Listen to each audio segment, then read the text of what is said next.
let's talk recruit training, how to train in today's world. Well, for us, we've been adapting to, the newer generation. So one of the things we've done is we try to adapt. We know this is a microwave society now, so we kind of try to shorten our lectures, make it a little bit more fun. It's not so much what I went through when I went through recruit training. A lot of stuff we did was because maybe the instructors wanted to, make fun of us, and it was just a rite of passage. But a lot of things we do now, it has meaning behind it. We want to be able to take a recruit, and their first day in the field, it's an easy transition.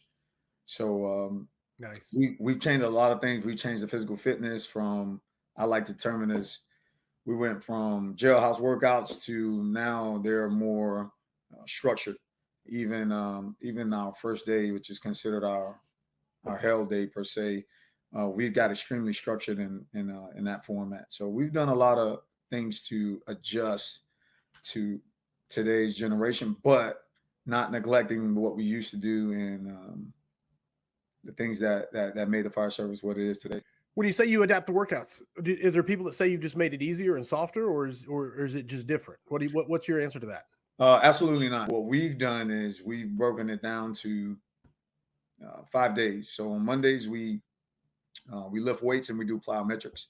Nice. Tuesdays we do gear workouts. Wednesdays we do runs. Those are our run days. It can be a steady run, no less than 3 miles, or it can be a combination of sprints that equal up to 3 miles or more.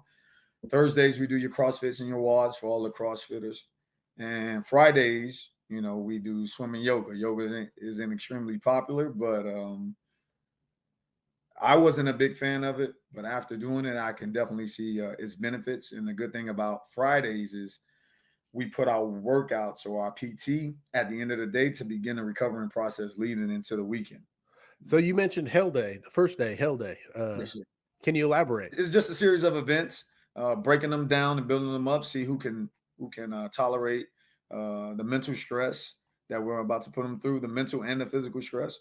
So we do that for probably about the first hour. Then we get into a workout.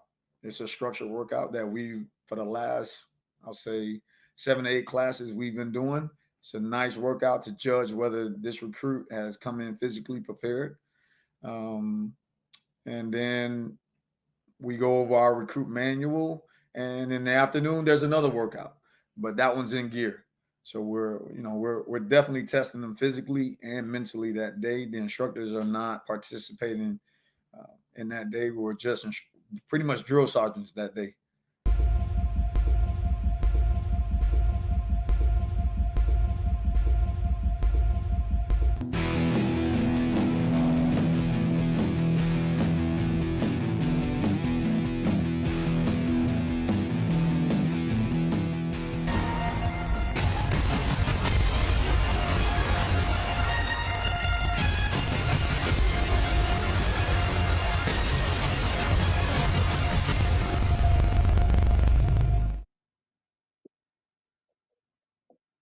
Corley Moore, Firehouse Vigilance. It is weekly scrap number 217.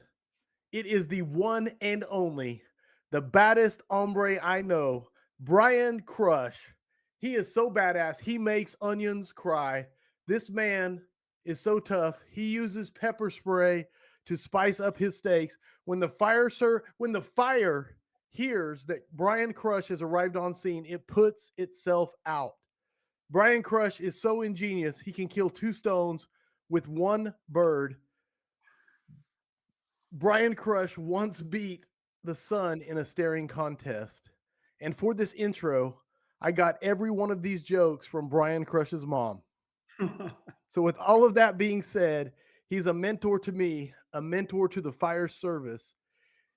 He was the FDIC Unquenchable Keynote, and he is currently the Chief of Training for the Midwest City Fire Department. If you don't know who he is, then you straight up turn in your badge and turn in your T-shirt. It is my absolute pleasure to have you back on the scrap once again for number 217. Welcome, my friend, Brian Crush. Oh, thank you, man. I'm pretty excited to get this chance again for sure. Is there anything I missed in the intro? Anything you would like to add? I think you got me all wrong. I'm definitely not a tough guy. That is for sure. Man, I just I think like you, I just feel blessed that the fire service is both my profession and my passion, and the power of that and those who share that with me and support it are what has made everything possible. So, man, we are the lucky few. No doubt about it, brother. I hope you enjoyed my Brian Crush jokes. It was But good. It was good. absolutely. Audience, please get your questions primed and ready for Brian and myself, Brian Brush and myself. We are going to have a blast this evening. Quick announcements. First of all, Kyle Romagus is sitting here ready for your questions. So please, please, please be ready and throw them at us. The other part of it is the vigilantes. If you want to be a member of the exclusive Cool Kids Club, go to firehousevigilance.com. There's the vigilante meetups. There is the vigilante coins, the creed, the toast, the exclusive swag, and the really cool part that's starting on November 10th, 11/10, the V50. Conquer yourself. If you want to make a difference, uh, body, mind, soul, and goals. Go be a part of it. All right. All that being said, it's pretty badass. Please be a part. The V50, go sign up. Now, let's talk about those beautiful sponsors. The OG sponsor of the scrap, Keyhose. Check them out online at keyhose.com. Follow them on Facebook. And if you know me, you know I love Keyhose. Uh, it's what we use at my department. So it's not just some, we use Keyhose at my department. They just had a round of promotions. And because of the growth in their company, they are now recruiting for a new regional manager of the South Central U.S., which covers Oklahoma. So when I'm talking about this position in their department, I'm talking about the people that I'm going to be dealing with. It's important to me. It's Oklahoma, it is Texas, Arkansas, Missouri, Louisiana, Kansas, New Mexico. It's full-time gig, and those cats flow water every day. Telephone, telefax, telefireman. If anyone watching or listening is interested, go find them on Facebook for the information and the link to become a part of the Key Hose team. And I wanted to say that because it's very important to me. I love Key Hose. Okay. Affordable Drill Towers, home of the Affordable Drill Tower and the Affordable Standpipe Prop. It is firefighter owned and operated. You can pump and roll using the Affordable Standpipe Prop. The affordable standpipe prop fits through most classroom doorways for standpipe theory, and then you roll it into the parking lot and you can pump to it. It comes with 6 standpipe valves that can be upgraded to PRVs or customized to what you have in your jurisdiction. Call Steve, 844-55-TOWER, or drop an email to info@affordabledrilltowers.com. Firefighter safety and accountability starts with being able to quickly find and identify individual firefighters operating on the fire ground. Identifier combines the best in photoluminescent materials for durable firefighter identification solutions that can glow for up to 20 hours with no switches, no batteries, which means you can rapidly identify firefighters by name, unit, or assignment, even under hot fire conditions. All of it specifically designed and tested for the rigors of the job. Be seen, on scene, identifiersafety.com. And the final one of the night, and then we get to it, the Fast Wrench. I'm wearing the shirt. I love Fast Wrench. I really do, brother. It's the one and only standpipe operation multi-tool in the fire service. It combines 10 different tools into one lightweight, easy-to-use hand tool. The Fast Wrench is quickly becoming the best practice tool for adjusting any make or model field adjustable PRV, and it is an absolute must-have in your standpipe kit. Designed by a firefighter for doing the tough business of standpipe firefighting. Lighten your kit, streamline your operations with the Fast Wrench. Check them out at fastwrench.net. And with that being said, we got it done. We got through it. And it's time, my brother, to get to the scrap. I'm going to catch you up on a plethora of comments coming at you. Yes. What's up, gentlemen? Let's crush the internet. That's crushes in all caps. LFG from Carpe Fuego. Class is in session from Timothy James. Let's go from Peyton Price. Let's go with 15 O's from James Platt. Let's get it on. Brian Brush, the man, the myth, the legend. That comes from Micro Isome. Steve Robertson checking in said, "What's up, fellas? What's up, my brother?" Pumped with 3 P's. That's a different spelling. one of my favorite one of my favorite humans right here. That comes from Smoothbore Cartel, who is here to field your questions. Steve Kaiser coming at you with the Southern Cross flag. It's time to crush it. Let's go, brother. I don't know if you're ever going to outlive this crush thing, at least on the scrap. Oh, there's too many to read. So here we go. Kyle's pulling the questions. I want to lead off and get this thing started. Talk to me, about being selected to do a keynote. That's just, to me, that's just the pinnacle. Like being selected to do the keynote, being unquenchable. The keynote. When I saw the keynote, I said he crushed it. That's Brian Crush right there. And since then, we're going with it. But talk to me. Well, I really like this as the lead in because I get to kind of flip it on you because, I got asked to do the keynote. I guess we can start off with that by Bobby Halton. It was a couple of years ago, and he was really, being the historian that he was, he really thought highly of the work that I've been doing on research in America burning and parallels to where we're at in the fire service now and the challenges that are still there. Absolutely. And he kind of pushed me to try to bring that out. And I'll be honest. I think that was what lined me up for that opportunity. I don't believe that it's what I've done in the fire service Right. or my experience operationally. I think it was the research and the timing, but um, it was a long time ago that he reached out to me to kind of set that up, even to the point where I thought he had forgotten about it. So the things had kind of moved around and stuff, and I didn't want to pester him. I certainly thought maybe it was just something he mentioned in passing, and then my fire chief went to a class and saw Bobby, and he's like, "Hey, Bobby says you're doing the keynote." I'm like, "Well, he hasn't really like confirmed that with me yet, but I'll see how this goes." And I had broken my ankle and missed FDIC 22. And right after the keynotes, I started getting text messages from people and saying, "Hey, congratulations on being next year's." And I guess kind of Bobby started talking to people about who was going to be doing 23. So that's how it came down. And man, it was really, really kind of a heavy time when we lost Bobby in the Yes. middle of preparing for that. And he had been helping me as far as working along, putting it together and some direction for it. But he really challenged me to still have it be my voice and my time on the stage. But it was around that time, around December or January, when I kind of didn't have that support, that I reached out to you and said, "Hey, Corley, I got this project that I'm working on, and I could certainly use some help with it." So, you say you saw the keynote and I crushed it. Oh yeah. I'm certainly proud of it. I think a lot of times I back off of things and I think, well, it was okay, but man, I'm really proud of how that turned out and all the preparation that went into it, both here at home, my wife having to hear it.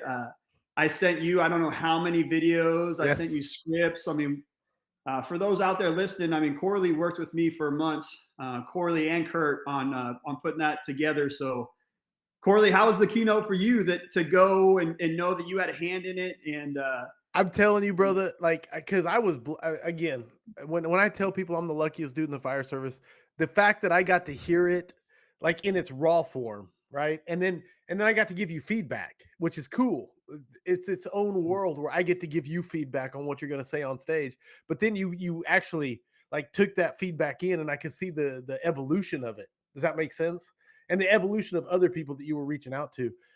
It was phenomenal to sit there in that room that day and see it unfold and uh, where it started to where it ended up. And it was, you crushed it, man. You crushed it. And I will take nothing away from it. This is always about the guest, and you absolutely crushed it.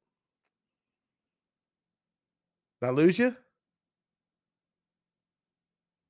I think I'll keep talking. are you there? I am. I'm back. Are we here? Are you here? Yeah. Okay. I definitely lost you for a minute. Yeah.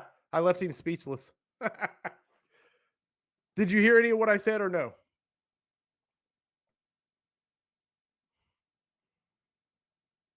Mic check. I'm back. I'm back. I'm talking to you. Yeah, I did not just do you agree? He's always smiling. I heard like two things of what you said. Sounded like a robot. We're crushing the internet right now. Talk to me. Who's All right, how about now? We back on? I hear you right now. Okay. Well, I'm going to keep talking. Broken internet already. I'm going to talk until I hear Brian talking. We're going to get your questions. Kyle is already grabbing. There's like 10 questions already grabbed. 1, 2, 3, 4. There's at least 5 questions already grabbed. Crush is working on it. Brush is the best from Brian Scott Fire. I'll see Kyle and Hammond this week. That comes from Peyton Price. Hey, we got Kyle coming up to Oklahoma here in about 2 weeks. So you're lucky. I'm lucky. LJ Guy said, Brian is so humble. His knowledge is impeccable. An all-around good guy whose knowledge is changing the fire service one stretch at a time. I love it, man. And let's not even talk about exponential engine. I mean, let's just throw that out there. Sam, Brian, you got me? are you back? Yeah, I'm just prattling. I am back. I'm prattling while I'm covering. All right.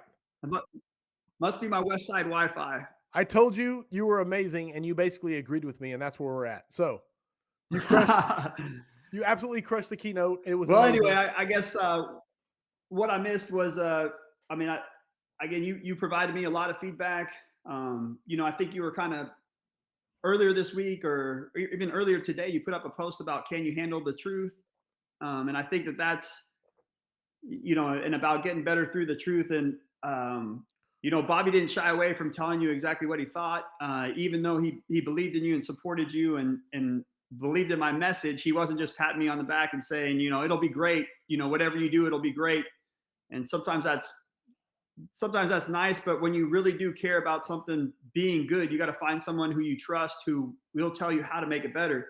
And as many people that are out there that support and believe and share our message, it takes a special someone to be willing to put in their work and time into making you better. And man, I certainly appreciate that you did redline stuff. You did provide feedback. You did tell me what to cut. You did tell me how to improve. I mean, so there's definitely a lot of your influence in that 18 or 21 minutes on that stage. And the cool part is the fact that I could tell you, dude, I think this part falls flat, and you need to. Mm-hmm. I think it falls flat, and then you would adjust it, not based off what I'm saying, but based off of you're like, you're right. I felt, because you would say that you're like, no, I felt that, and I wondered, and it was just really cool, organic experience. And thank you for letting me be a part of it. For what it's worth, thank you for letting me just be in the crowd and observe it. It was awesome. All right, enough of that, because I want to go to the state of the fire service, where we are at, and where do we need to be going? That's just kind of a very broad question that I'm going to let you do whatever you want with. And then I've got a ton of questions already stacking up from the audience. Well, man, I'm a really, really lucky guy. I started my fire service career in 1996. I was exposed to some things really early on outside of a small department. I grew up in Northern California, which is kind of home of fire nuggets, and got to start to read that type of information early on. It was really tough to access because internet wasn't what it is today. But I mean, I basically was raised in the fire service with fog nozzles on the rig and reading Andy Frederick's articles and kind of challenging my thinking, challenging the thinking around me at the time. I was working in the fire service during 9/11, got to see how that changed a lot of what we do and a lot of our makeup. I've worked through, from being a firefighter to being back to being a firefighter, promoted company officer, worked as a district-wide safety officer, served in USAR task force, just had a kind of a really cool reunion back at West Metro just a few weeks ago. Went back to get together with some guys and celebrate the life of a friend of ours we lost 10 years ago. And man, it's awesome. I mean, to have a little bit wider perspective on the fire service in both time and areas.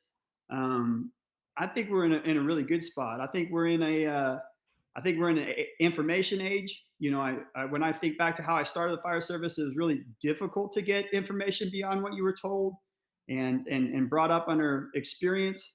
And now we have such broad access to information. It takes some filtering out, but Right. if you care and do your research and you do your homework, you're really in a fortunate spot.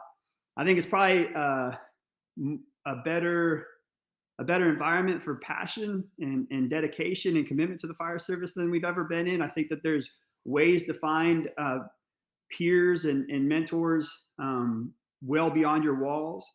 I think the fire service is learning a lot about itself.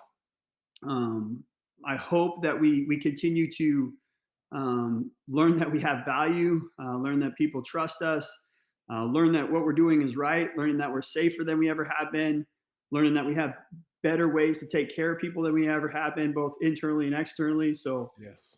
I couldn't be more excited about the present state of the fire service and the future. And I think it's unfortunate if anybody is out there speaking against the next generation or thinking that something's been lost in the fire service because, man, that's on you.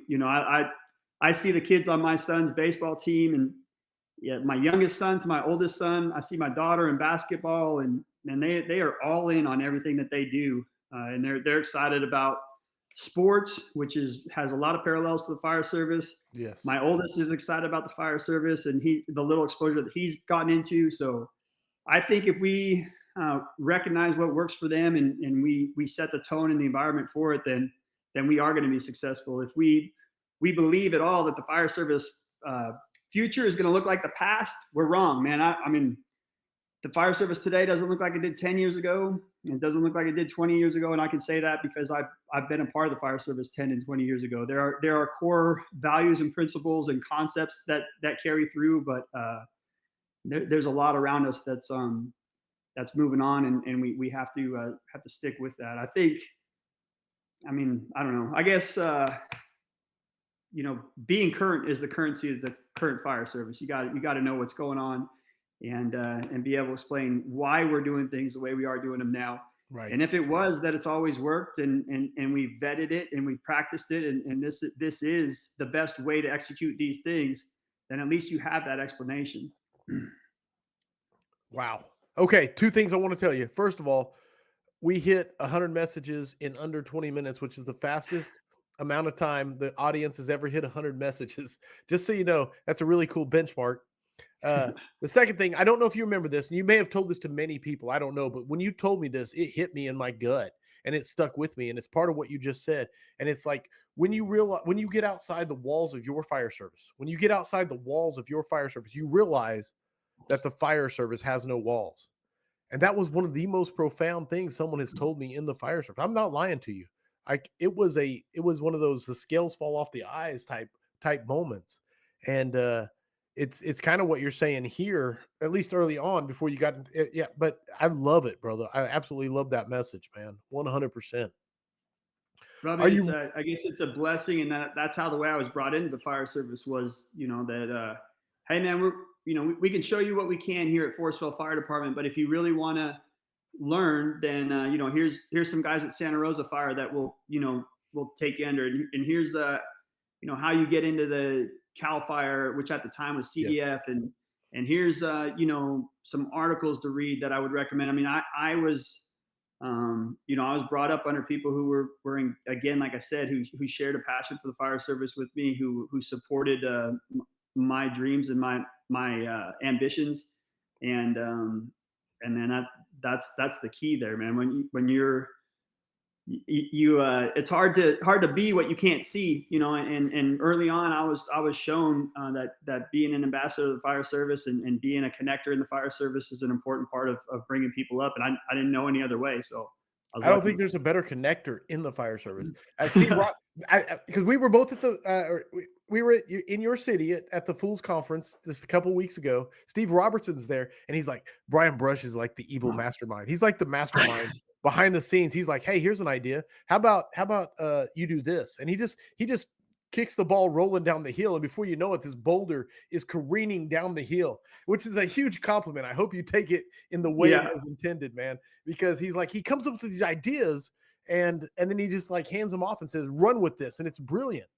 And everybody, let's make Kyle's head explode. Everybody that's in chat, because there's so many right now that are put in there where you're listening from, whether it's on YouTube, whether it's on Facebook, or wherever you are watching or listening from, and then also put in there where you're coming from geographically, what state you were in, and your department. So post it in there, spam it up, throw up rocker horns or thumbs up. I don't care. Make it happen and blow it up. And then, are you ready for your first questions to come from the audience? Absolutely, man. Okay. That's who I'm here for. Why they blow it up? I'm hoping I throw a bunch of curveballs at Kyle and he'll give me the middle finger before too long.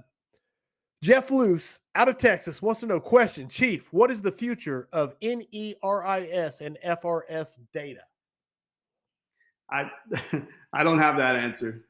I think we believe that the fire service reporting needs an overhaul. We believe that rescue reporting is an important part of it. We have not been fully engaged in that conversation yet. It's still kind of being reorganized on the USFA side and the ULFSRI side, but I can tell you that I did a paper in my graduate school called Mountains of Data, Pile of Ashes, and it's true, man. And the fire service has mountains of data and really truly nothing to deduce from it.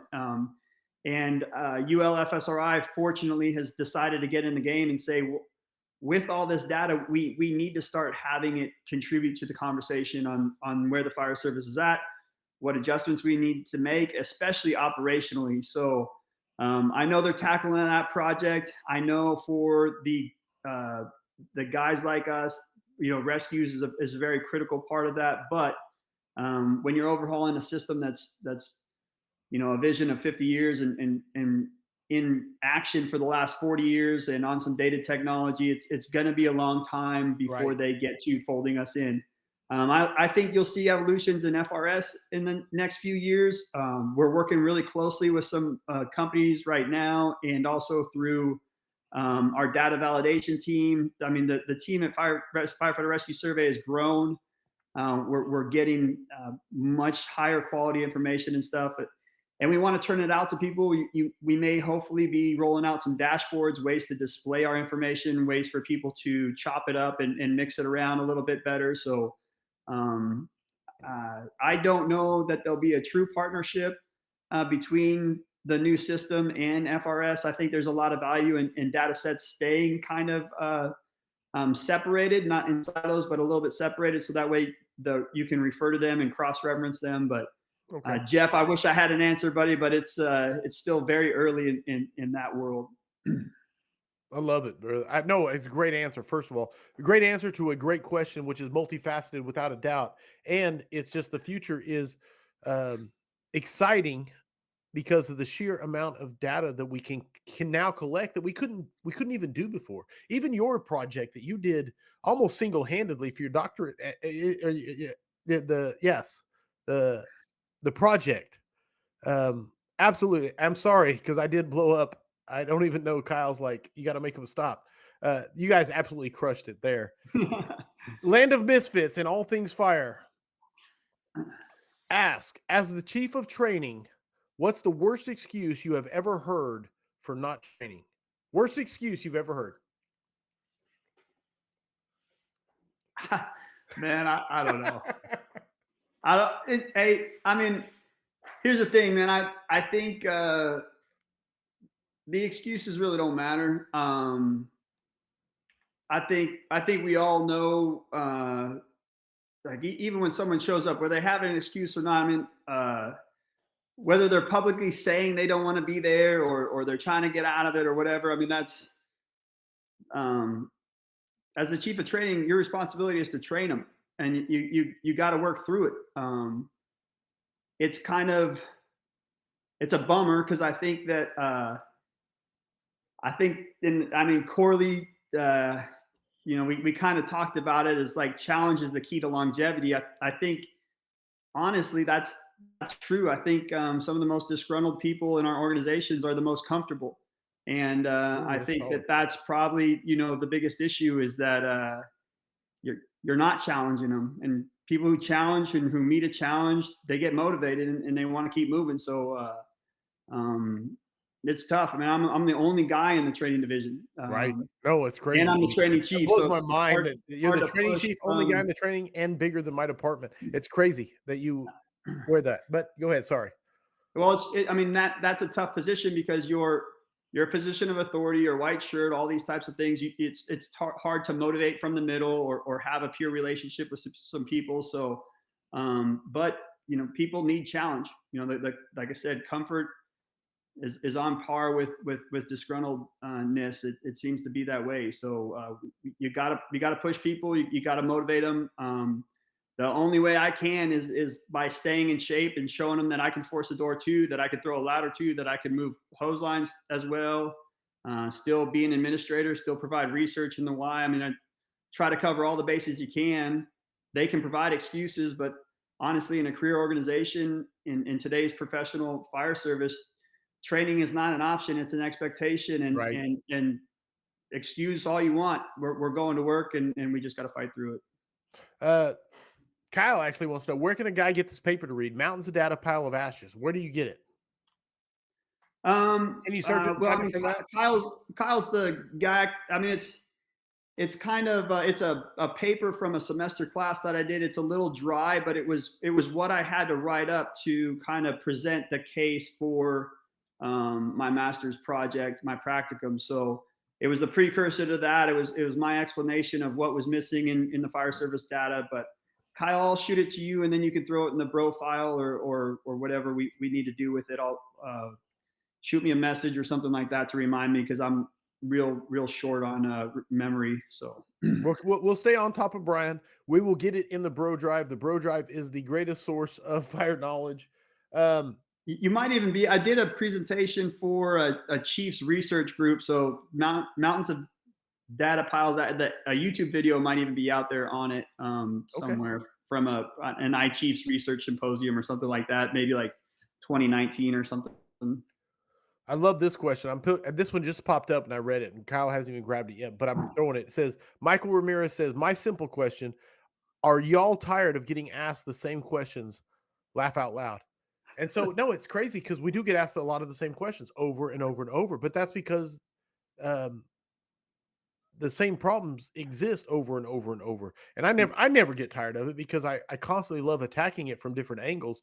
I constantly love talking to my mentors, my friends, my colleagues, and getting their takes on it. So no, absolutely not. I don't. But Brian, what's your take on it? Well, I mean, I experienced about 10 years of my career where all it was well, smoothbore or fog, smoothbore or fog. So I mean, as long as we're not having that conversation or that question anymore, then it's kind of nice to We if we're progressed. talking about training excuses. We have evolved. We're having first world problems, man. That's a good one. I love it. I love it. Okay. Cameron Cooper says, had an absolute blast getting to meet both of y'all at the Mid America Conference. Everything Chief Brush taught at Midwest City's new drill tower was awesome. An absolute genius when it comes to engine company operations. Thank you, Cameron. Sorry, it wasn't a question, but it was a great comment. No, that's cool. I mean, how old is Cameron? Brother, yeah, maybe, was he 19, 20? Cameron will tell us. Yeah, I mean, he's a young kid and hard worker, ate up with it, hung on every word. So, problems with the next generation, Cameron Cooper is 20. an example that is a bunch of crap, man. Slight He's delay, getting after but it. 20, So 20 years old. 20 years old, Yes. half my age, and we were flowing and moving together, man. We were having a good time. So there's hope in our future for sure. I found it last weekend. Love it. I love it. Coming at you, Kyle Romiga says, my brother, what were some of the hold on, Kyle. I'm going to save that question because we're going to get to the training tower, but we're going to get to it. Okay. How do you change? I'm looking. How do you change the mindset? We traditionally have, Hey, speaking of which, Gavin Reynolds wants to know, how do you change the mindset where we traditionally have ran 100 psi nozzles and flow on the fire ground, if lucky 100 GPM per line, to change over to the proven low pressure high? So right back into the question you love, like, how do we get that change? How do we get that change, Chief? Man, at this point, if it hasn't been changed, I mean, you're in a tough spot. You really are. I mean, that The it's data's not there. Yes. opinion.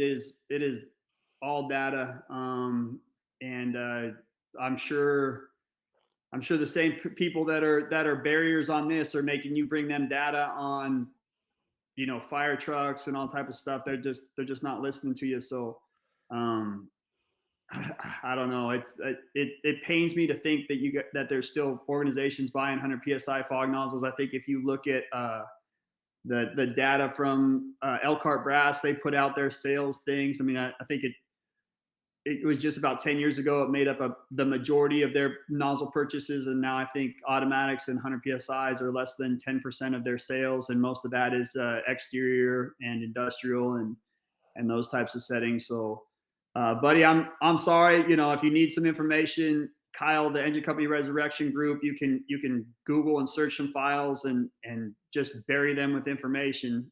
But at this point, they're the holdouts, and it's just hurting their effectiveness and operations. And I'm sorry, buddy. Feel for you. No, and Gavin said our chief's biggest argument is running out of water. We are a rural fire department. Man, Yeah, I I think mean that's yeah. application rate. I'd say Yes. Sorry, go ahead. with 100 psi fog nozzle and 60 GPMs, you're going to run out of property before you run out of water. Right. So the fire is a lot more effective. Application rate is what matters, man. Throw the water on the fire, it will go out. If you're trying to conserve water, you're going to lose your fuel long before you lose your water. Um, okay, sorry. Yeah, I love it. I love the conversation. So we will switch. The state of the fire service, the new burn facility, brother. Like, a lot of people watched with interest as you took over as a training chief, and then you got to implement and had a lot of influence on the building of your burn facility. And a lot of people are very interested, and a lot of people have gone there and taught. Steve Robertson last week was just like over the moon about inward swinging doors, but it is those small things that make a huge difference. So how long have you been working on this? And talk to me about all the little tidbits you've collected over time. Well, I mean, I'll start off by saying I was hired as a training chief in 2019 at Midwest City, and they've been a badass fire department with some hardworking dudes for a lot longer than I've been there. They have a reputation as one of the best departments in our state.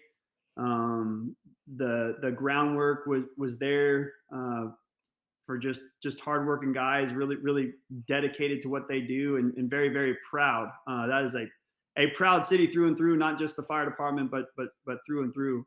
Absolutely. I was hired there to carry out the vision of a new training center and a hose and nozzle change, and a lot of things that were set in motion through citizen support and fire chief vision and union vision and city management vision on the direction of Midwest City public safety. So in my interview, they asked me about my experience with live fire training. They asked me about my experience with hose and nozzles and all the things that they had basically in the works for and funding for. So it's been a project of mine that I was challenged with, before I was even hired there. So it's been in the works for a long time.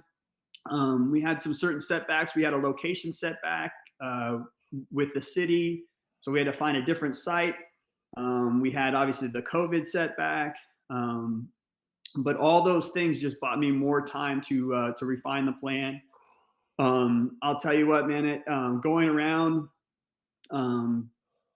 the upside to what I had done and being around the fire service as long as I had, I've been doing a lot of training facilities. I've seen things that worked. I've seen things that didn't. I've set up a lot of drills in a lot of places with no training facilities, so I had vision on that. We went and toured, went on basically a 3-state tour of other facilities. Nice. I won't speak to the other vendors because I don't want to speak negatively of them. But we landed with Lone Star Tactical Buildings, and really, I mean, they are a custom home builder. You know, they do not have a lot of parameters and musts that these other agencies have. They basically said, "Hey, man, we know what to do engineering wise, but we want you to help us design the best facility for you." So I had influence on door swings. Obviously, there was things that they couldn't do code wise. I had influence on stair locations, hallways.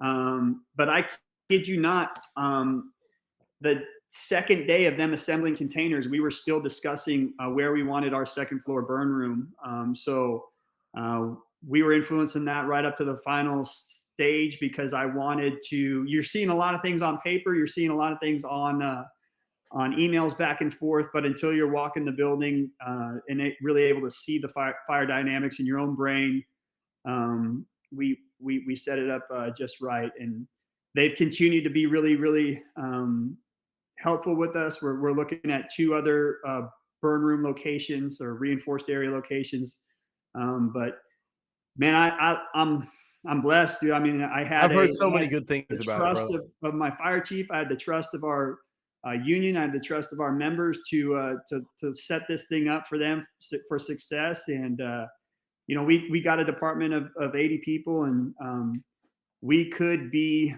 probably effectively and efficiently running uh, drills on that tower with 80 people at a time. Ooh. We would never have that, you know, we'd never be Right. putting our entire department, all 3 shifts through drills. But as recently as 2 weeks ago, we had Oklahoma City over, and those guys, you know, they've got recruit classes of 60, and they're pretty excited about taking advantage of the way it's designed. So That's it's beautiful, not brother. just not just thinking about the way the building's going to work, but really how drills are going to work at the same time. You know, No, kind of that where forward things are thinking. going, how safety lines stay out of the way of attack lines, how you know, a truck company side drills up and evolutions could be working independently of engine company work or in coordination. So Well, let um, me throw you Kyle's question because he said, "My brother, what were some of the must-haves that you put in place for the new training center? Like most folks do not put in the amount of thought you did when designing the training center, but like, what were some of the must-haves? If you could translate that to other people who are thinking about building a training center, like this is something I would always keep in mind. Just to put you on the hot seat. Go. I mean, number one would probably be residential realism. I think too many burn towers are built with a commercial mindset because they are commercial buildings. They have big open spaces. They have big, you know, so residential realism is true. The rooms have to be the size of a residential in your area, a living room, a kitchen. The hallways have to be legitimate. The door swings have to be right. Windows, sills. We didn't settle for one window sill height. We have multiple window sill heights throughout the structure so that ladders will be challenged to deal with different settings and angles and stuff. We have an interior return stair. You know, I think that's really important to me to have a realistic stairwell setup and not just your standard commercial stairs that are on the outside or Right. the end caps of a tower.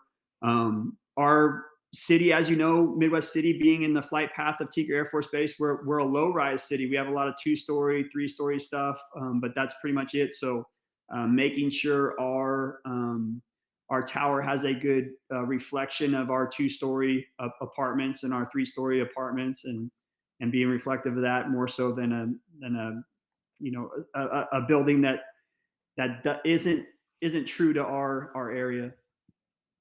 I love it. I love it. And let me be perfectly honest and transparent. My little brother works at Midwest City Fire Department under Chief Brush. I'm very biased when I come to think that Midwest City is one of the best fire departments on the planet. Yeah. So, absolutely, absolutely. Okay, um, I'm trying to stay in theme here, so I'm digging through the questions. Kyle has played. There are a ton of them. Uh, Holy smokes! I'm trying. I'm trying. I'm gonna go with Tony Nunez here. Because it's kind of going backwards to Firefighter Rescue Survey. How does Firefighter Rescue Survey compare now to what you had as a vision in, say, the beginning versus the first 6 months, and then even after the first year? Like, what do you think of the evolution so far?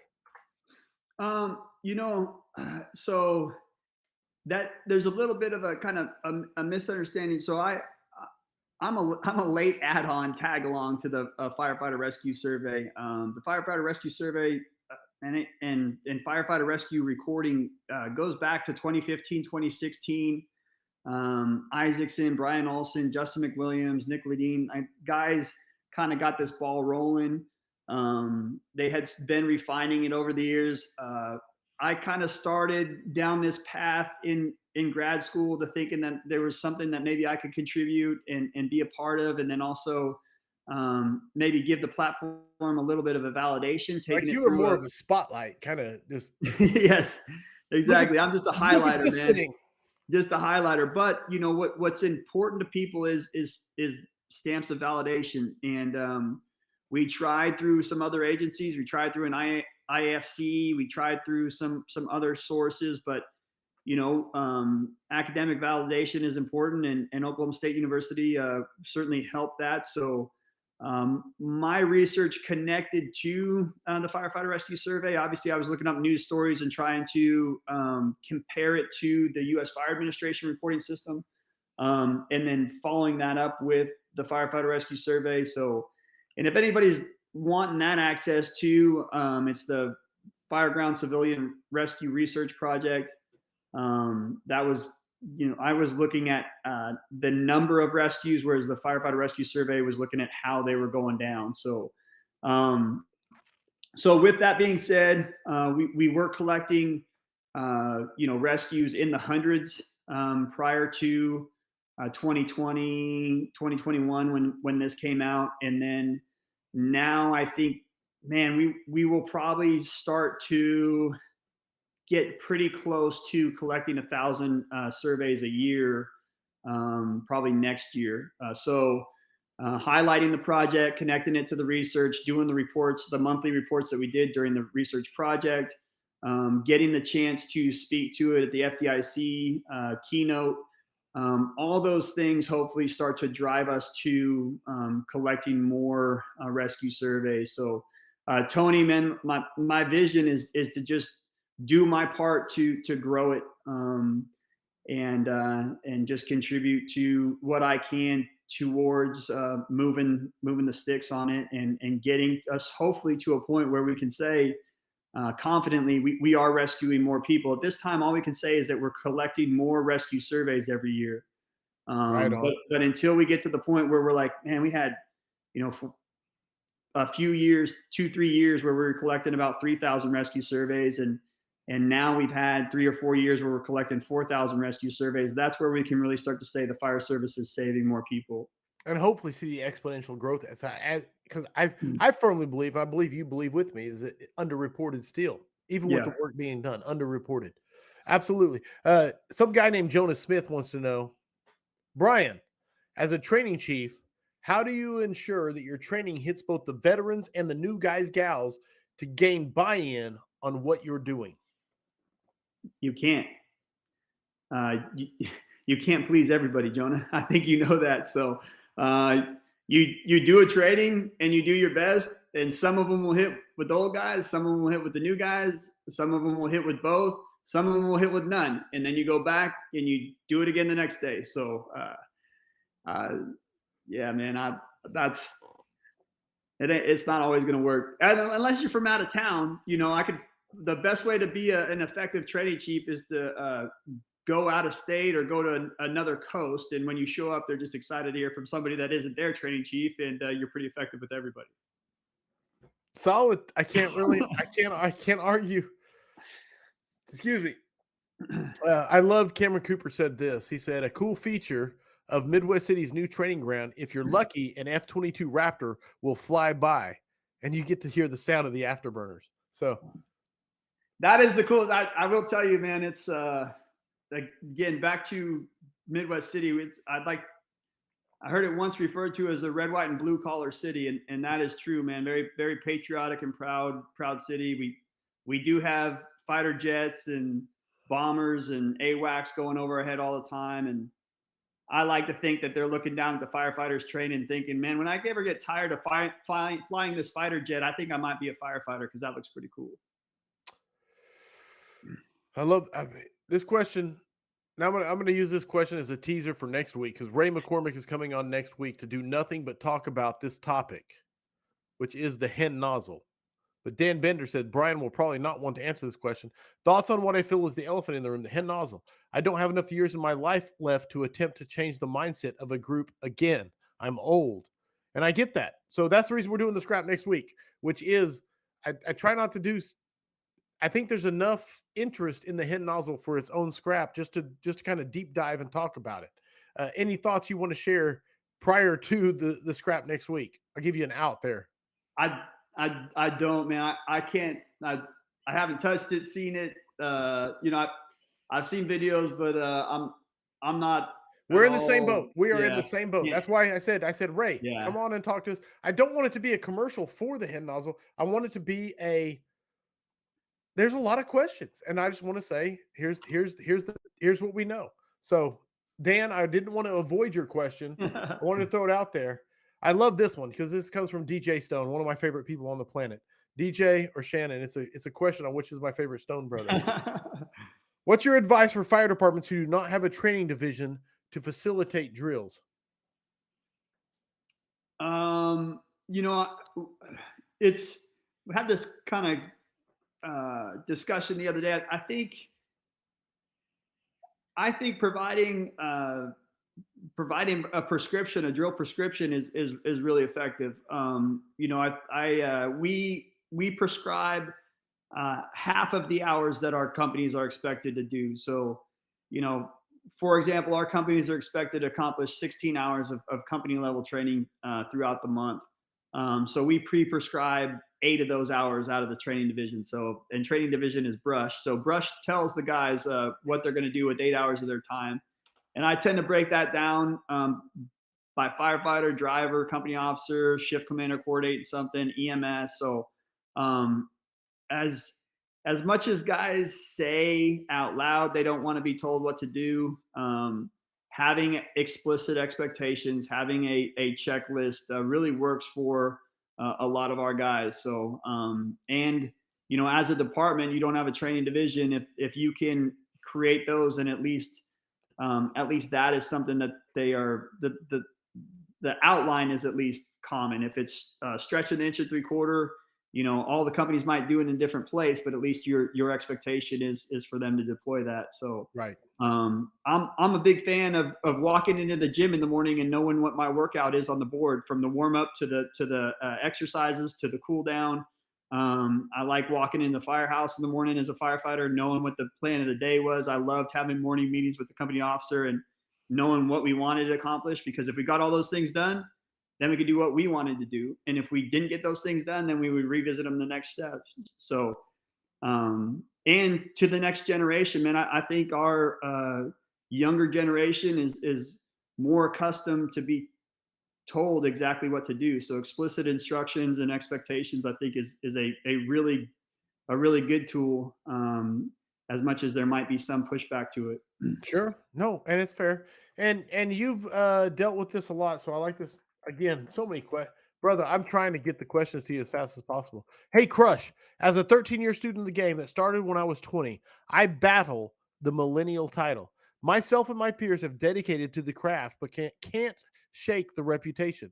I've been asking our senior leadership about our lack of official mentorship and just get pushed aside. What's the theme of the state of the fire service? How do millennials that have time in the game gain a voice? Like, what's your message to that? I mean, they're not the Zoomers anymore. We're hiring the Zoomers now. Our millennials are becoming our officers.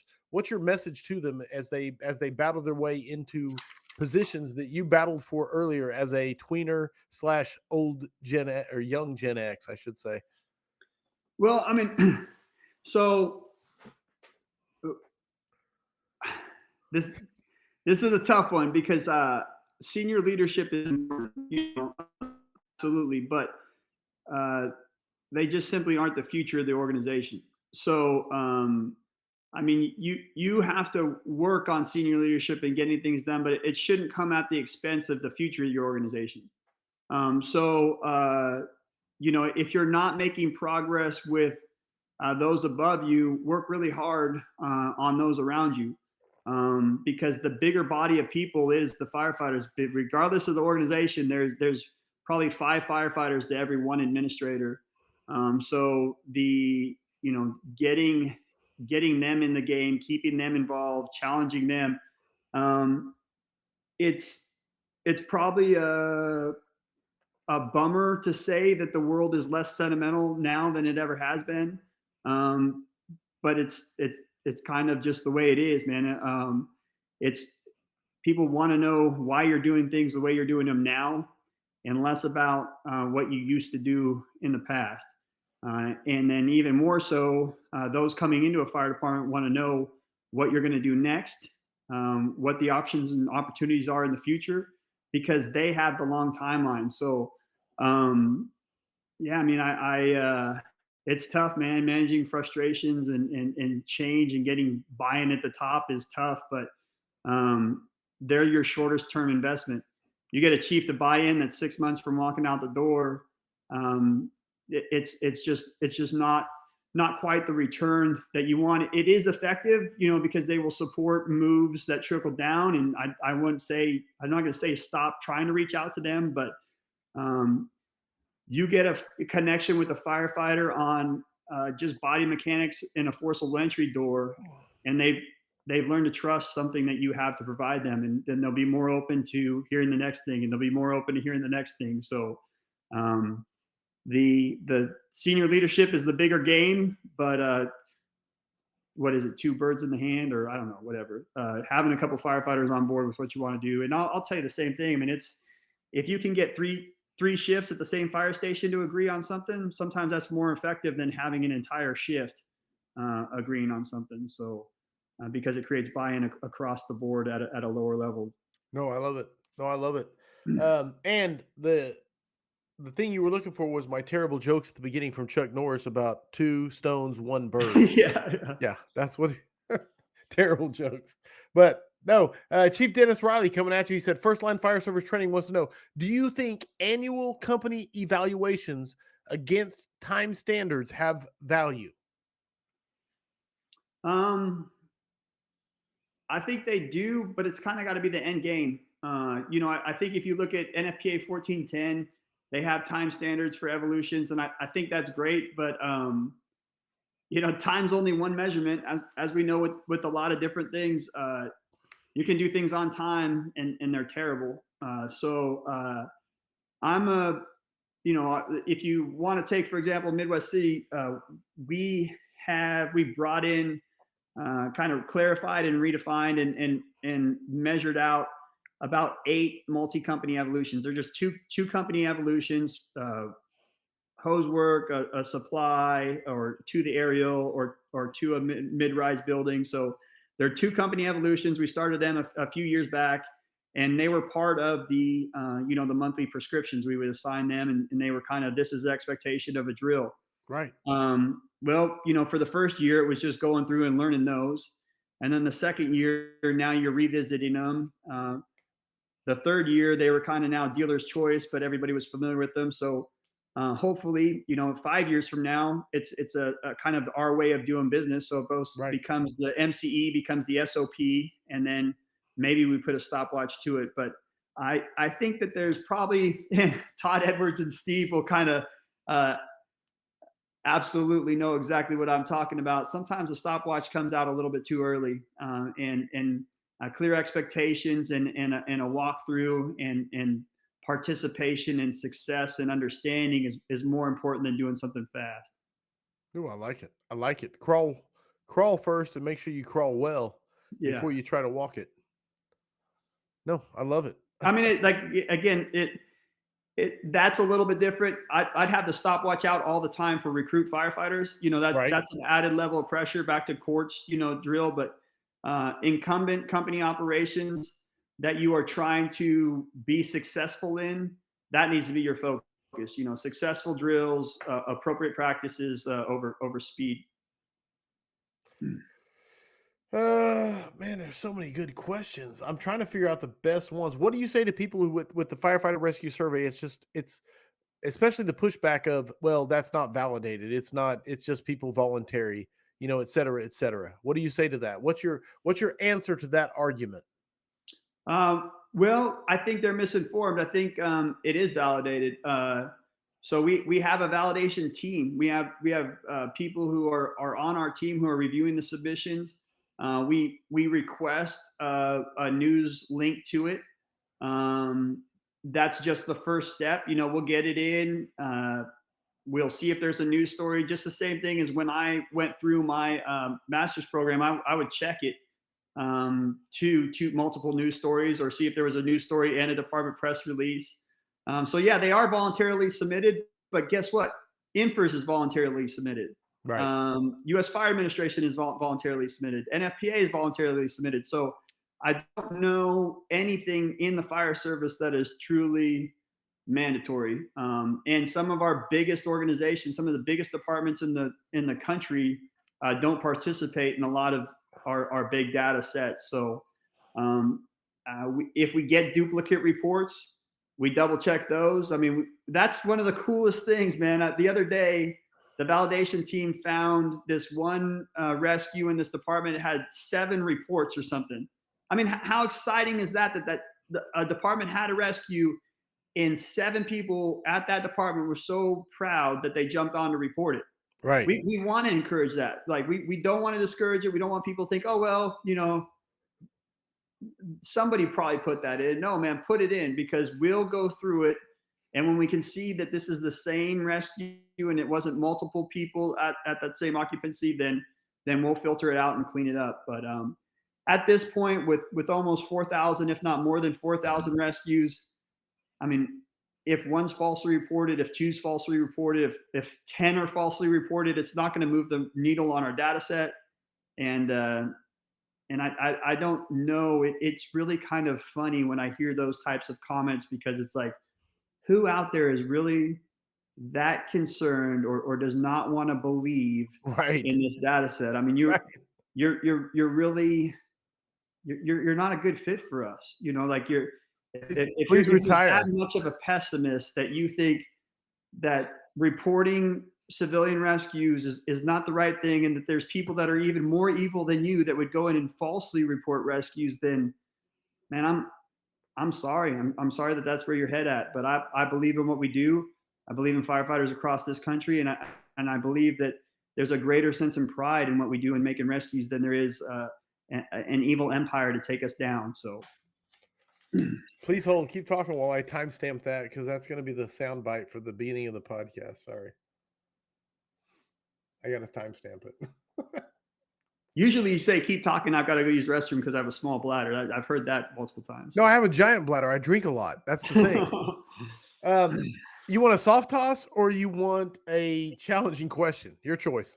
Man, I don't even know where we're at right now. So just keep rolling. No, it's your no. You got to pick No. A B. Make it tough, man. Challenge is the key to longevity, baby. Oh, really? Okay. This is a challenge. This one, I'm sorry I'm even asking this one. Jake Deal wants to know top 3 conferences in the country right now. Your opinion. Again, I wouldn't want to be put on the spot to answer that question. So that's a tough one, because it's a moving target. Because there's great conferences that are there, and they come and go, and things change around. So I'll say FDIC it's the biggest show, man. I mean, Absolutely. It's number one. It's got to be number one. I know people have views of the corporate world, but the corporate world is a lot of what we do. It's where you get to see all the apparatus in one spot, right? Where you get to see all the instructors in one spot. It's where you get to possibly contribute. It is the greatest concentration of it all in it's one the big spot. show for a reason. So, when it comes to networking, ease, comfort, everything that you can't miss by going to a county fire tactics conference. So I won't single one out, and I think that's a great thing about what Kurt is doing is he provides a conference for everybody, the different disciplines, the different times of year. So basically you could get a conference there on your schedule, on your discipline or your interest, and so that's the place to be.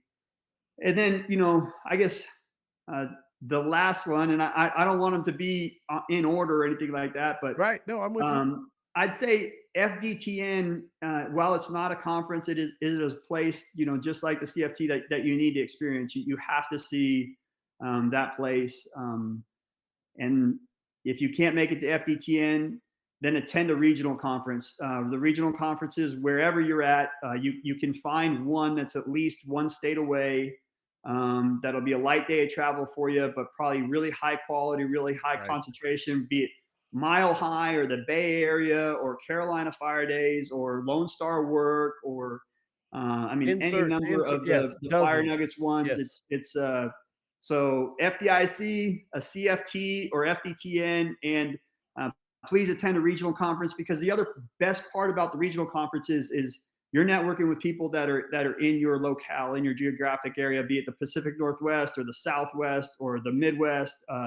And that's an important thing, because you start to find comparable agencies with comparable cultures, and you really kind of get to experience that network, which is really important. Sometimes going to the big conferences is awesome, but you're way outside of your regional culture, and that can affect kind of what makes you successful in bringing it back, because the end game of any of this outside exposure is internal improvement. So you have to really, when you're at these things and experience them, think about how you can implement what you're engaged in. I absolutely love your answer, brother. And I think you navigated it very well, because there is like the big show's the big show, and then CFT, the location of CFT is just unbelievable. Not to mention, throw the location out, the quality of the instructors year in and year out for all four, and that's something, the consistency of the last 10 years you can't match. And then FDTN. I mean, Jim and what he does is what he does. So, brother, you crushed the answer, and that was the tough answer. The other question you had the answer for, or uh, the option between, was easy soft toss or hard toss. Was, Chief, what are the chances of moving to Cape Breton, Nova Scotia, to be chief of department? We're looking.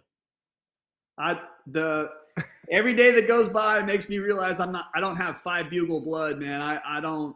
Chief of department is. I need to be closer to a door prop than I am the city manager's door. So that's probably a ways away. I I hope every day, and every day I wonder if I'm doing the right thing, but I'll be blessed to retire as the training chief at Midwest City, and hopefully several years from now. So I'm pretty excited about where I'm at. I've got a lot of work still to do, both personally and professionally there, and I'm excited at where I'm at. So uh, the calls come, the recruitment comes, but man, there's no place else I'd want to be right now. I love 5 bugle blood. Absolutely. Okay, my brother. I'm trying to see if I want to throw anything else at you here. There's tons coming from there. Let me see what we had planned. Kyle, are you there? Kyle. Kyle has been on point. He just posted mountains of data, piles of ashes. Almost sneeze. Maybe. Oh, okay. He said Cape Breton is a nice place, though. I'm sure it is, man. I'm waiting to see if I'm going to sneeze. It's like hovering. I'm sorry, but no. I want to throw a couple of things at you before I move to the books. Books. Redefining things is not easy, but it is our responsibility as senior members and leaders. So, talk to me about what you meant by this quote. Um, I mean, I really think that's the role and responsibility we have today. And I mean, it's no joke. We're in the information age, no matter what you're doing. And I think that this is an important thing. If you've watched it has been occurring. Forcible entry training has been redefined. You know, I mean, the forcible entry training that I had was very much book based, and now it's very much practically based. It's awesome. You know, fire attack has been redefined. You know, I love it because it's so much further. It's so much more than just what we do. I mean, we look at the fire service and we're kind of look at things through a straw. But if you look at forcible entry, you look at engine company work, you look at CrossFit, exercise has been redefined. You know, so the fire service today is an experience as much as it is mechanics and fire dynamics. And I mean, there's ways to learn and excel in what we're doing at such a faster pace than we've ever been able to before. You used to have to work and wrench on cars for years to figure out how to do things right. Now you pull up a YouTube video and I can do anything from, you know, electrical work to fuel injection replacement to tail lights. I mean, it's unbelievable. So you know, we can get a lot of information, but Right. application is key. Same thing. You know, that's why it's you know, I'm very bullish. Wait, yeah, bullish on the future of the fire service. I think we're headed in the right direction. I So, love it. I mean, me as a 43-year-old guy, I'm moving through a training tower, flowing the nozzle better than I did at half my age. So, throwing ladders. I mean, the success is there, and just practice and purpose. And when I look at my 16-year-old son who's playing baseball and he's going to a position coaches, he's going to a hitting coach, he's working on arm mechanics. I mean, it's exciting to see if we can link these things up with our future generation. Then we're going to be more successful. It's not going to take 20 years to figure things out. It's going to take 20 years to maybe figure the environment out if you're not in an organization like ours that is embracing live fire training. But you combine a heavy dose of live fire training with good body mechanics and understanding of fire dynamics, and I believe we're going to be turning out some of the best firefighters we have maybe ever in the fire service in the next few years. So No, I love it. Do you think this is me asking personally? You think that's the next big battlefront, which is the live fire training and body mechanics I don't versus think it is because we have the support of ULFSRI. I mean, you look right now at the information that ULFSRI is putting out, and they're saying that firefighters need to be training in vent limited fires. You know, it's not a heavy fuel load; it's just vent limited. They need yeah, to experience a vent limited fire environment.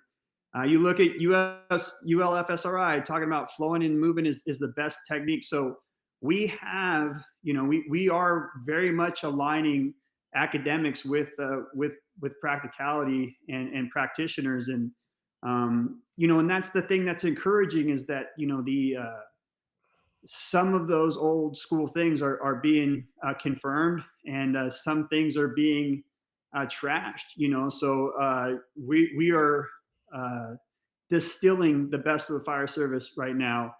And like I said, you know, we talk a lot about, well, it takes 20 years of experience. Well, man, a lot of times guys are promoting to officer at 10, 12, you know, nowadays maybe even 7 years on the job.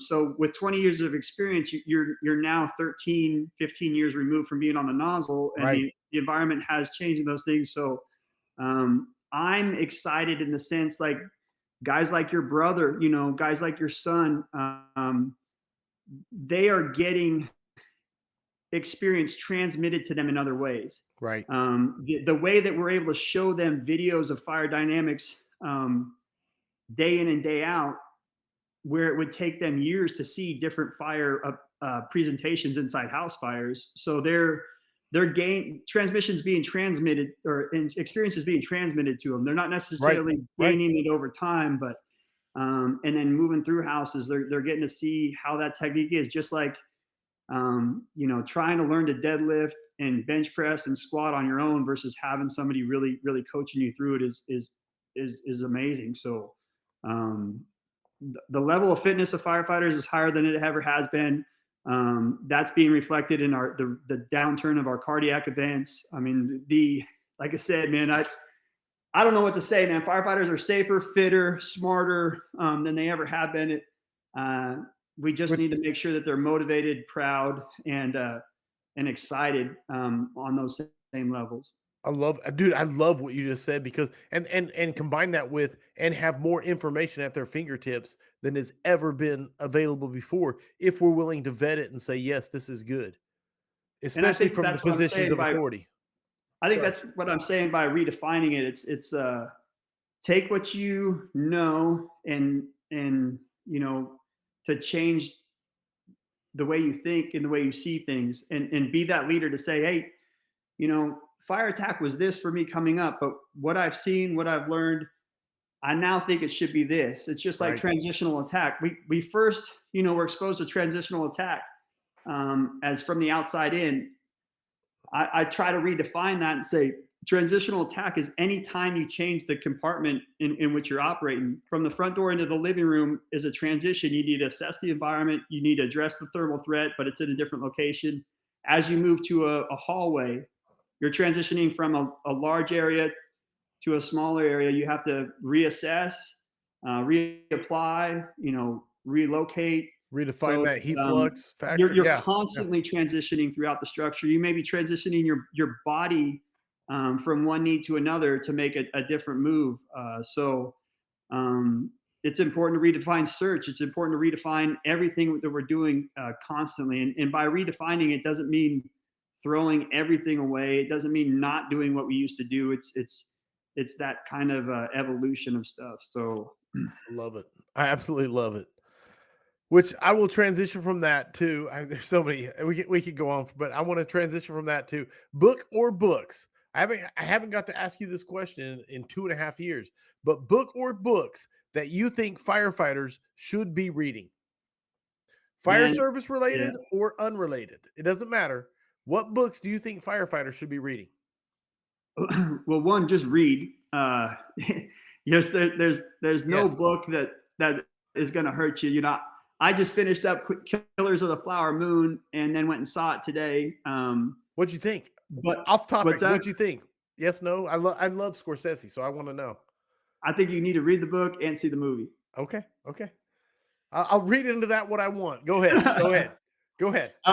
As far as books, right now, Mastering the Craft, far and away, it really struck a chord with me because it's so much in line with the combat position that Chris Brennan wrote Started. Yes. a long Started. time Yes. ago, and but it's just it has the the updated information in it. And Jeff, man, he's just one of the best. Yes. So I love reading that. I just recommended, and I always recommend. Your brother Tyler was asking for books. I told him Deep Survival. That's Deep always been one Survival. that hit with me. Gonzalez, man. Um, I In I don't fact, know. just I to tie it back in, What's that? I read Deep Survival because of your first scrap. Way Yeah, back number 24 or whatever the original scrap was with Brian Brush is the yeah. reason I read Deep Survival. Just so you know.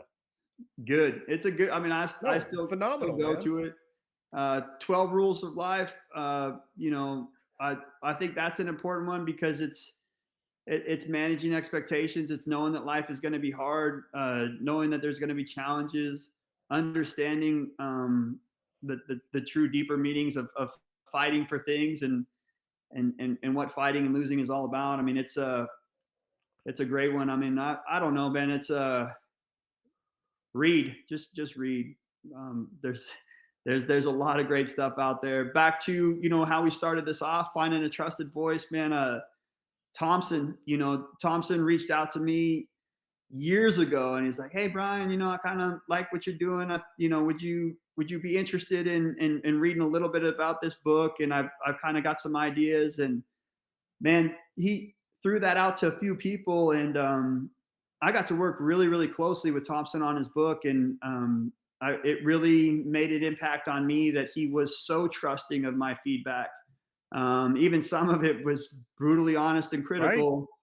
He embraced it. He made changes, and even the things that I challenged him on, that he pushed back on, keeping or whatever, um, his responses were deep and passionate, and I think that he, even in speaking back to me on why it was so important for him to have it in the book versus changing it, um, maybe made him just restructure that part, or communicate a little bit deeper. So, man, working through Thompson on the functional fire company was an awesome opportunity. I was proud that he asked me to write the forward for that, because Absolutely. he had a lot of other people on it. But I think that book was really important to our relationship growing, and I feel as a, a compliment to that, in the sense that I was asked to contribute a forward to it, and I really truly do believe in that book. I think it's an incredible text for our medium-sized departments at the firefighter level, at the company level, at the aspiring officer level, at the chief officer level, and most definitely at the training chief level. No, I love it. Dude, I tell everybody, if you read one book on the fire service, it is The Functional Fire Company from Scott Thompson, with a forward by Chief Brian Brush. But no, absolutely. And that you kind of encapsulate, like, whenever you compliment me on working on your keynote, it's like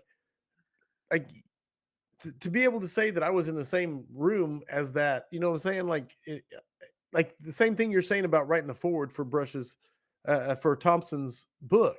Yeah. That's the way you make me feel about it. Does that Well, make sense? I mean, I hope you had a sense of pride in it, Absolutely. as much as I did. So Dude, yeah. so much pride that I don't even want to talk about it because it makes me, you know what I'm saying? You're just No. hoping I wouldn't mention it.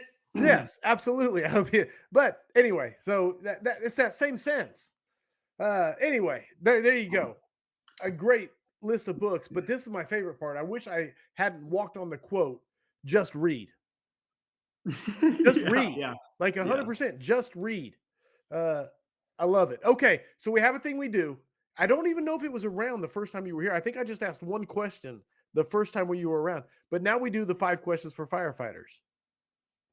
It's gone through multiple evolutions, and now we're at evolution version 3.2. The questions are your opinion are the answers. The points are arbitrary, assigned by me with the help of the studio audience. And so, what I want to know, Brian Crush, is are you ready for the next 5 questions for firefighters, version 3.2? Yes. Fair enough. Number one, what is the skill that has carried you through your fire service career? uh, Man, the skill. Um, Man, I don't know that's really a skill. It's just I mean, I guess it's the term, like, unquenchable. It's just it's not a skill. I'm just not satisfied, man. I mean, I hope that I I hope that this is, 20 something years into this, that I'm just figuring it out. So, or just starting to get it figured out. I mean, um, man, I don't know what the definition of it is, but it's the skill is just keep a new firefighter mind, and a new firefighter face. I mean, I came into the fire service in 1996. I've been through a lot of academies. I went through one fire academy at 35 years old, and I just took 3 firefighters through a firefighter orientation last month. So, and I love it, man. I can't wait to hire again, because I love working out every day. I love telling people how important PPE is. I love being a part of discipline. I love being a part of the foundational skills. I love seeing the light switches click for people. I So I guess the skill is just love doing it. Just love doing it. Saying it slow almost sounded seductive, so I guess love for the job. Let's say No, that no, no. Just love rather doing than it. just love doing it. No, that gets a No, little just sideways. love doing it 100%. Say it slow, say it fast. I don't care. You get max points from me for being unquenchable in the fact that you just love doing it. And I don't mean that in a sarcastic or a like making fun of it way. I love that answer, brother. The fact that you could say I love being with rookies and saying, "Hey, this matters. This matters. Be unquenchable." It ties right back into the FDI speech and why it crushed. So, uh Joshua Everett said, "Max points. It's perfect. I love seeing the light switches click. It's so important. Crushed it. Max points." That comes from Steve. I got to say, I don't know if I have an Australian accent. Crushed it. It's Max. I can't do it. Okay, sorry. Crushed it. Max points. Unquenchable. There you go. 100%. Not me. You killed it. Number two. This has become my favorite question. I don't even know where we're going with it, but we'll see. Jonah Smith said that's what his mom said too. So we got to get the mom joke in place. Number two, it's Jobtown. It's time. You're en route and responding. I want you to think of the scene in Backdraft where they slap the tape into the tape deck. And what's the song playing? What's the song that's playing when they slap the tape into the tape deck? Isn't it Rescue Me? No, No. no, no, no. This is all you. This is you when it's you. Like not the scene. Oh, what am I playing? Yes. Oh shoot, man. So, I mean, I think we had this discussion. This is Oh probably yeah. the so The walkout, not the walkout song. This is the en route song, the but walk it's a up very song. Yeah, similar no, discussion. I mean it's Pennywise Bro Him. I mean that's it, dude. And I mean I don't know. Can we get Sam to cue it up or something? We have to play it going out tonight or something like I will that. have Like Sam look it up. Maybe we'll play there it at the after party. But there's no, nothing that hits harder than that bass. Yeah, we're going Bro Him. I mean yeah. Oh yeah. Pennywise. Okay, no. Yeah. And here's the deal. Everybody may not know this. Okay, so normally I send everything to the guest beforehand. Brian had no clue about all this beforehand. Yeah, Uh, this is yeah. Yeah, this is 100%. Someone said infinity points, bro him for the win, max points. But The anyway, only reason why I can even answer that question is because I struggled with it for what like 6 months or maybe even on the longer. walkout. I think it was H Rock. Ray McCormick comes up to me. He's like, "What's your walk up song going to be for FDIC for the keynote?" I'm like, "Walk up song? I didn't know that I had to pick that. That's more important than the speech." And fortunately, they didn't let you pick it. Maybe that Right, went away or whatever. right. But that Yes. I wrestled with that. After Ray got in trouble and ruined it for Yeah, everyone. Yes. all different genres, man. I was picking up clips from Beastie Boys songs and Pennywise and country. I was Sam, all over the place, but I I love landed it. on Broham, and if we're going to fire, that's what's You've already playing. got max points for the question. Sam, let us know if you can play it for the scrap. Just keep us informed. Other than that, I'm going to move on with the questions because so far you're 3 for 3. Um, no, you're I two thought for that was two. only two You're questions. 2 for 2. I'm completely off. Number 3. What is your favorite fire service tradition? Man, pinning the badge is a pretty big deal. I think that's an important thing because that there's a lot of fire service traditions that are all about the fire service, but that connection. I mean, it hasn't been everywhere, but at West Metro, my parents pinned the badge on me, and because they instilled the values of work ethic and service to others and all those things into me. My lieutenant badge was pinned on by my wife and my 16-year-old son, who at the time was just a few months old. Um, and they were the ones who gave up the most for me to study for it. So uh, getting to be there at the firehouse when our guys, even your brother, when he finished his first year, we at Midwest City, they get their badge after their first Yes, year. I was there. They get a blank badge in their first year. But on day 366, they get somebody to put that badge on them, and it's to this day a moving experience for me, even though it's not me getting the badge, but it's me watching somebody who accomplished something with the love and support of their family, being a part of it, and that I think that's an amazing thing. So the badge is everything. So I love it. Someone said throw all the points at him. He's maxed out. That's a deep one for sure. Max points. Matt Musicant said Figured Brush was more of a Taylor Swift guy. So there's that. Max points for pinning the badge. A lot of firefighters do not get that privilege. That comes from Land of the Misfit, All Things Fire. Man, I loved it, man. I love it. Thank you. And the cool part is I got, like I you were said, there for it. I'm biased. So I was there when my little brother got pinned at Midwest City. So I absolutely 100% max points. Easy answer. Okay. Number 4 question. This is the one we put on the clock. You can see the clock up above me, up above you. And Sam will show it to the audience. You get 1 minute to answer. You get to pick who are the 4 people you would put on your Mount Rushmore of the fire service. And go. So you normally give people preparation time Ahead for of this. time, yes. I've never heard this question before. Right. So, oh man, Doesn't change the fact you got 45 seconds left. I mean, Norman is a huge, Love golly, it. man, he's huge to me. Yes. Yes. Fredericks is huge to me. Oh, But then you got to go pretty far back. I mean, well, I guess you'd say like a Ben Franklin, like the father of the American Fire Service. I love Franklin. You got 15 Um, seconds for number 4. Man,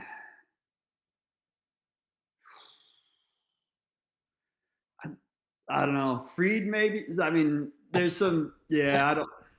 I love it. I love it. You There gotta you go. balance it out. I Norman, don't. Fredericks, Sorry. Franklin, and Freed. NFFF. You happy with it? I don't know, man. I kind of feel like I a little bit of shortchanged homework you. would have helped me. I kind of feel like I shortchanged you by not giving you the heads up. 1 minute to pick your top 4, but you still crushed the question with 2 seconds to go. Yeah. No, it's hard to knock. Norman, Fred. I mean, I don't know. It's like, recently was Chief Castros had asked me to help him out with his latest book, and I got to contribute pretty heavily to it. And writing the book was the easy part. Then they said, "Hey, can you throw down an acknowledgments, for and I don't know. It would fill hundreds of pages of just the people that I think of in the fire service, what's been given to me, who I would give a shout out to, and that was. Oh, brother, hey, believe me, understand far and away this. the hardest. So you just crushed that question with no preparation. 100%. And everybody in the chat is agreeing. You can go back and read it. You crushed the question with no preparation. And we had to put a clock on it because honestly, if we don't, everybody who is invested into this job, into this career, could spend an hour talking about all the people that we owe so much to. So that we had to put a clock on it because otherwise it wouldn't end. And it's so a rabbit hole, man. it is beyond a rabbit hole. You crushed it. I actually wish I could surprise more people with it because it was a great max points. Just and Ryan said max points just for the first 2 names. Cannot beat it, no matter what. Yes, absolutely. Number 5, the final question. Heavy fire, searchable space. Would you rather be assigned to the nozzle or first in on VES?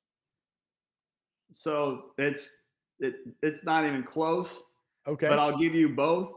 So the nozzle every time. I mean, that is where everyone wants to be. That is where you were born to. I will tell you though.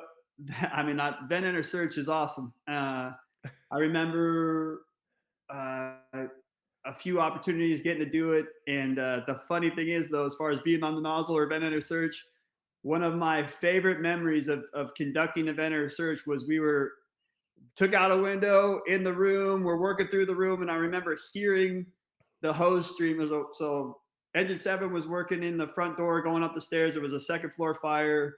Myself and Craig Hurtado was a firefighter. Both of us were on the rescue 10 at the time at West Metro. We laddered, went in a porch roof, dove in some windows. And I remember being in that room and hearing the fire stream hitting the door that was closed in the hallway, and hearing that nozzle work down the hallway, and thinking, truly, I mean, like, this is awesome, but man, I wish I was making that hallway right now. So even when you're doing vent enter search on an actual fire, when you hear that fire stream hitting the walls, you're thinking, man, those guys got it pretty good. So, especially on like yeah, that so, proper isolation yeah. and everything. Yeah, I love it.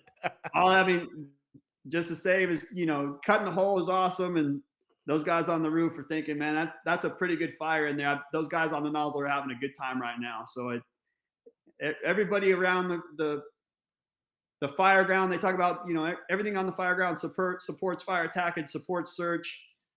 Everyone on the fire ground admires fire attack. So that's just the way it is. It's awesome. It's awesome. And that officially, with a max points, makes it 5-for-5 max points for Brian Crush, who crushed the 5 questions for firefighters and officially puts scrap number 217 in the books.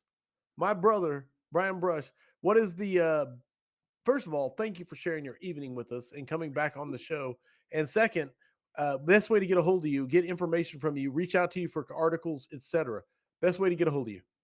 BrianEBrush@gmail.com. I'm terrible with keeping track of text messages. I'm terrible with Facebook messages. I'm easily distracted, but if it gets to my Gmail box, I can usually kind of prioritize it. But man, I'm not gonna lie to you. I'm absolutely slammed right now, and will be for the rest of the year. So I'll do my best to get back to you, but it really could be weeks before I get a chance to kind of fully respond to your message. I may be say thanks for reaching out to me. I'll do my best to get back to you, but it's we got a lot going on. Right on, right on. I love it. Josh Evans said, unprepared, 5-for-5, even better. Zach Kellerman said, come on, Sam, drop that Pennywise. Here's the deal. Pennywise is coming. Pennywise is coming. Sam has already messaged me and said Pennywise is coming. It's coming in the scrap after party, because here's the deal. If it plays in this one, then I have to go in and chop it out just so that Spotify doesn't say you can't play this, and it's a hassle. So long story Well, how short, about this? I mean, I just like put it out there and say, please, any of you firefighters who are going on duty tomorrow, when you get in your car, search up Pennywise Broham and plug it in and make that your commute music tomorrow. And you will be kicking indoors and slamming coffee cups, ready to go. I love it. I love it. There you go. Everybody, housekeeping, firehousevigilance.com. The Vigilantes, go join. $5 a month. You can sign up for a year. I'll be posting a link for the scrap after party, which I have not invited Brian Brush to yet. But Brian, we hang out in the scrap after party. It's 20 minutes long. We get to slam you and roast you. So you're invited. You don't have to come. We get to hear Pennywise, right? Sam's working on it. We'll see. We will see. So yeah, be a part of it, and we'll hear Pennywise, and and we'll also bust Brian's chops for anything we want to bust his chops for. It's supposed to be a roast. I don't know if it's ever turned into a roast. It's always turned into a fluff fest. Not the point. Everybody, if you want to be a part of the V50, make a change in your life, go be a part. Most important announcement I make each scrap for the next, I don't know how long. I hear it. Sell firemanship 29 days from today, 29 days and a few hours. Cyber Monday, firemanship. The tickets go on sale. If you want to, man, make sure you mark your calendars. Make sure you know firemanship is happening. My brother, Brian Brush, thank you for being such a phenomenal guest this evening. I think I will try. Vigilantes, you're going to be a part of the scrap after party. I will post the link shortly so we can jam to some Pennywise. Everybody else, audience, you make the scrap magical. Thank you for amazing questions. Thank you, Kyle Romagus, for being here, fielding the questions, making sure that everybody was plugged in. You make the scrap magical. It doesn't happen without you. I love you all. Remember, mutts don't scrap. I hope the tone stays silent unless it is burning. Everybody, stay safe out there.